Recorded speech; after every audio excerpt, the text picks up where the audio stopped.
गंगा सिंधु सरस्वती यमुना गोदावरी नर्मदा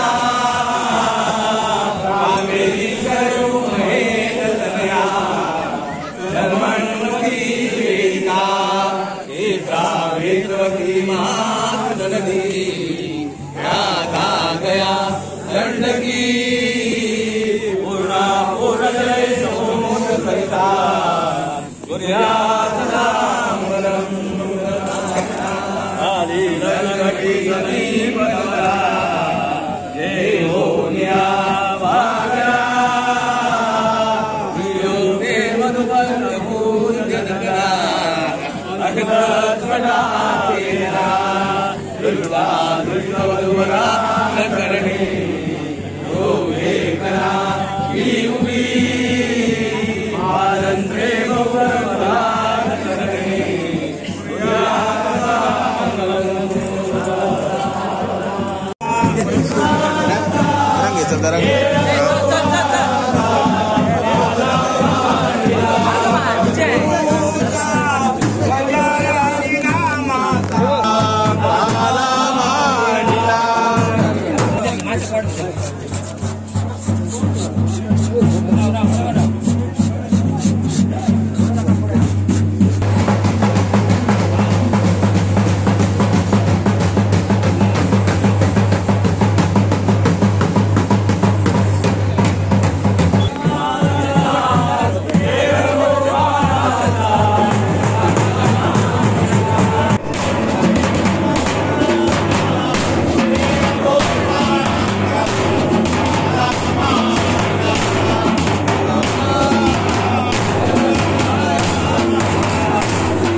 नमस्कार, माझे नाव मंदार मनोहर परब, वारखंड पेडणे गोवा। आज आमचे श्रीदेवी माऊली शांतावर देवस्थान वार्षिक हो दसरोत्सव साजरा केला जाता। याच्या निमतान जे आमची जे मानाची जी 3 तरंगां जी आहात ती पावणाई, भुतनाथ, रवणाथ तरंगांचो आयज हो जाल्यानंतर आमची पालखी असता त्या बरोबर आणि आमचो एक पहिलीपासून एक परंपरा चालू जी सोने लुटपाची ती देवांची आमची हांगासर तरंगांची लग्न जाल्यानंतर जी सगळे लोक आता हे सोने लुटतात, जे आपट्याचे पान जे म्हणतात ते सोन्याचे झाड हाचे ताका महत्व अशें आसा की ते नंतर सगळे लोक एकामेकाक देवाक पयली देवाक अर्पण करून मागीर सगळ्यांक एक एकामेकाक देऊन सगळे आशिर्वाद घेतात। अशी आमची गावची परंपरा। सगळे गावचे सगळे लोक ह्या उत्सवाक बरो एक उत्सव साजरो सोने लुटपाचे कसे लोक सगळे आनंद घेत असतात अशा तऱ्हेन सोने लुटल्यानंतर ह्या दसरोत्सवाच्या आजच्या दिवसात त्याच्यानंतर जे पारंपरिक आमचे जे 4 घरवडे आहात ते 4 घरवडीन एक दीस ह्या तरंगांचो पावणेर असतात. त्याच्यानंतर दुसरे दीस संबंध गावच्या लोकांक दुसरे दीस रातचे स्वयं एक महाप्रसाद असता. असे 4 दीस कंटिन्यू उत्सव झाल्यानंतर 4थ्या रात्रीकडे परत ही आमच्या देवळात ही तरंगा येतात.